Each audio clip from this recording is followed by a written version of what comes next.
सुप्रभातम। नमो नमः सर्वेभ्यः। आध्यात्मिक, अधिदैविक और अधिभौतिक, ऐसे 3 स्तर अपन ने देखे हैं। तो उसमें से प्रथम स्तर है आज आध्यात्मिक। आध्यात्मिक का वर्णन आध्यात्मिक चर्या के अंतर्गत दिनचर्या का जो द्वितीय अध्याय है सूत्रस्थान का, आचार्य वाग्भट ने आयुष कामी अध्याय के बाद जो दिनचर्या के अध्याय में वो आध्यात्मिक चर्या का वर्णन किया है। कुछ दशविध पाप कर्म बताए गए हैं जो आध्यात्मिक चर्या को दूषित करते हैं या कलंकित करते हैं या बाधा डालते हैं। तो वो दशविध पाप कर्मों का विषवत त्यजित, ऐसे बोला है कि जैसे जहर का जैसे या विष का जैसे अपन त्याग करते हैं, ऐसे उस दशविध पाप कर्मों का त्याग करना चाहिए। सुखार्था सर्वभूतानां मता सर्वा प्रवृत्तयः सुखम च विना धर्मात् तस्मात् धर्मम उपाचरे। जो भी कोई मनुष्य प्राणी है इस धरा पर, वो सभी प्राणियों की प्रवृत्ति सुख प्राप्ति के लिए है। जो भी कोई कर्म करता है या जो भी कोई कार्य होता है, वो मतितार्थ यही रहता है उस कार्य का कि वो सुख प्राप्ति। सुखम च विना धर्मात्, और धर्म के बिना सुख की प्राप्ति हो ही नहीं सकती। यहाँ पे धर्म की जो परिभाषा की है कि ध्रियते लोकः अनेन इति धर्मः, यानी जैसे अभी 3 लोग जो बताए गए हैं कि स्वर्ग लोक, पृथ्वी लोक जिसे मृत्यु लोक भी कहते हैं, और है पाताल लोक। तो जिस लोक का जो धारण करता है उसे धर्म कहा गया है। एक दूसरी परिभाषा भी आई है कि धरती लोकम असौ, धरती लोकम यानी ये जो पृथ्वी लोक है, धरती लोकम, इस पे जीवित रहने वाले जितने भी जीव है, असो यानी जीव या श्वास, तो इस धरा का धारण करने वाला जो है वो धर्म है। और एक परिभाषा की है मनुस्मृति ने कि यस तर्केन अनुसंधानये तद धर्मः, जो तर्क बुद्धि से सकारात्मक दिशा में अनुसंधान पूर्वक जो कर्म रहते हैं उसे धर्म कहा गया है। ये जो धर्म है, ये राजनीतिक नेता जो बताते हैं या धार्मिक नेता जो बताते हैं वो धर्म नहीं है।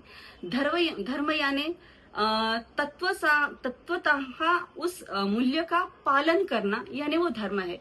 उदाहरणार्थ देखेंगे कि अभी मैं भारत का नागरिक हूँ, तो मैं भारत का नागरिक होने से मेरे में वो नागरिकत्व है क्या, यानी वो नागरिकत्व फिर कैसे रहेगा कि मैं मेरे देश के प्रति कर्तव्य कौन से है और मेरे देश के प्रति मेरी जिम्मेदारी कौन से है।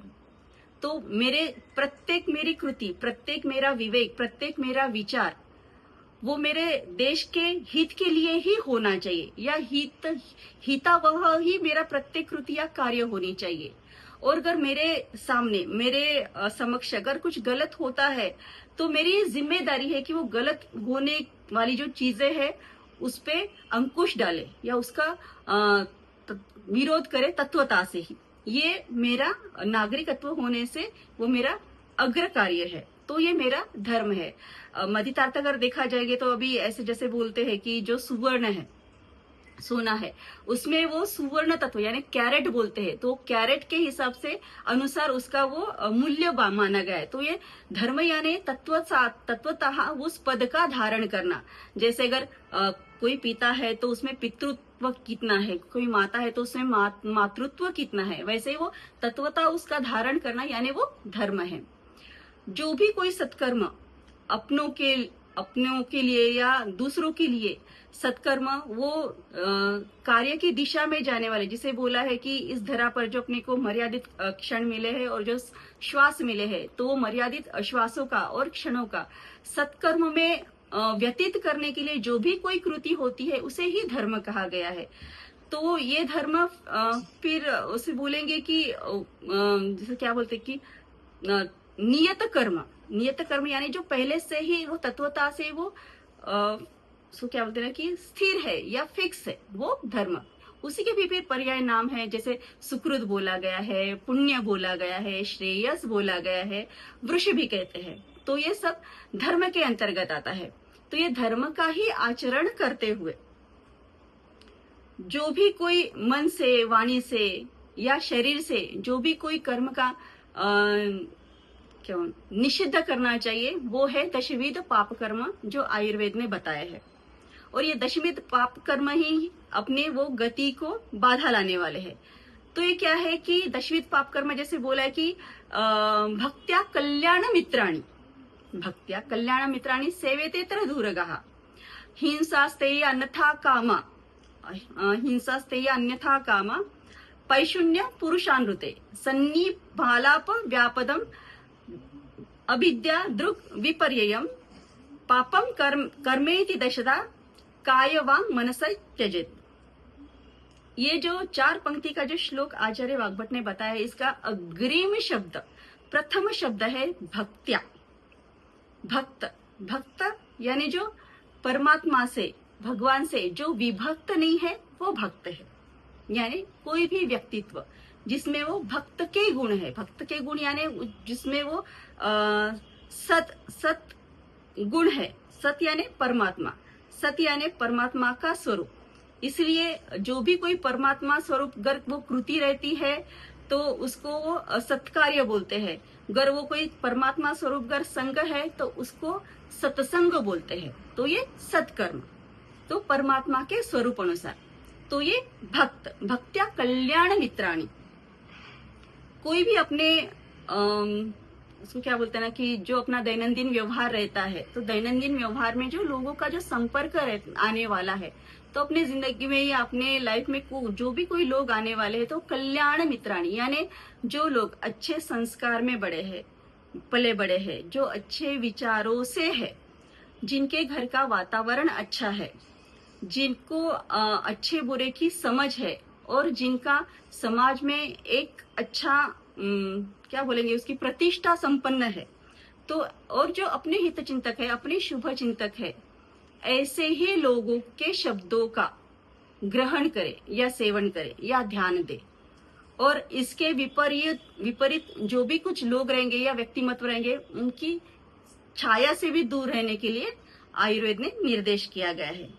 ठीक है। पहला हिंसा स्तेया अन्यथा काम, इसमें फिर प्रथम आता है हिंसा। हिंसा सभी जानते हैं, हिंसा यानी हनन करना, मारना। जैसे स्थूल व्याख्या अगर दी गई है तो मारना। अभी हिंसा इसके दो तरीके से देखेंगे। पहला है प्रकार है वो स्थूल हिंसा है, और जो दूसरा प्रकार है वो सूक्ष्म हिंसा है।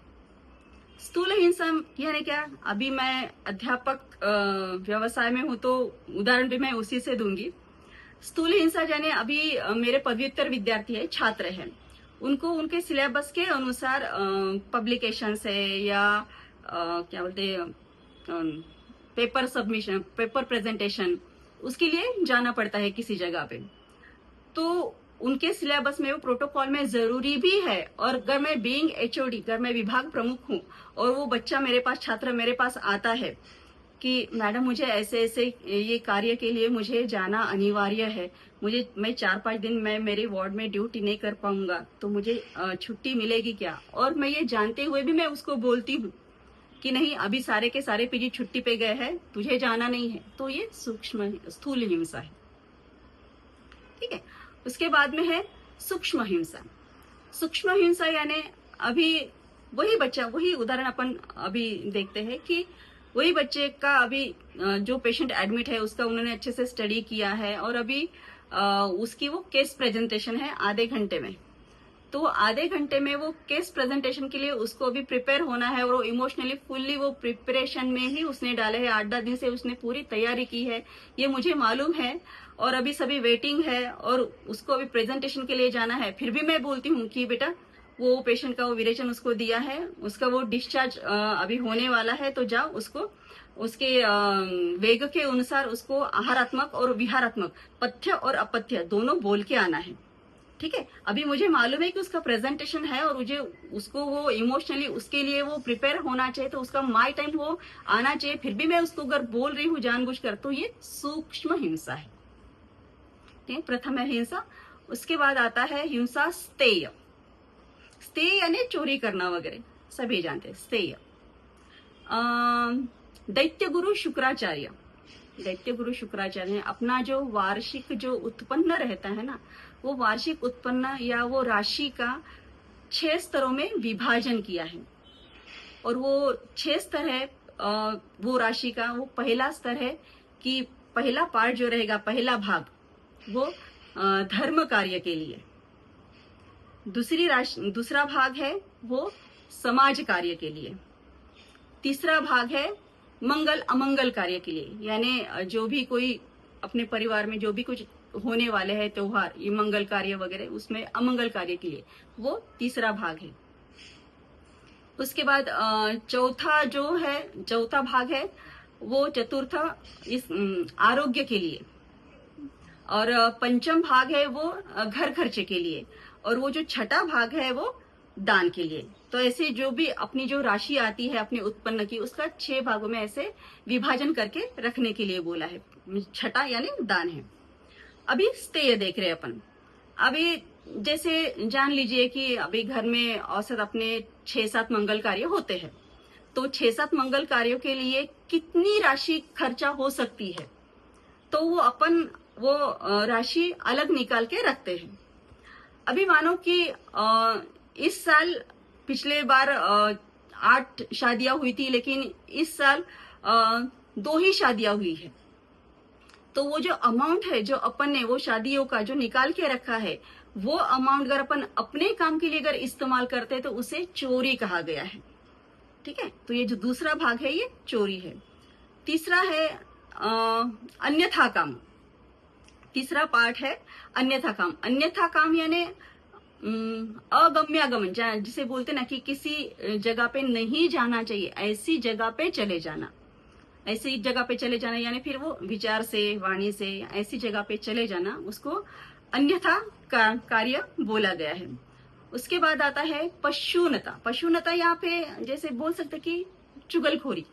ठीक है, पशुनता यानी ऐसे चुगलखोरी ऐसे बोल सकते हैं। उसके बाद है परुषानृत्य। परुष यानी कठोर वाणी या कठोर शब्द।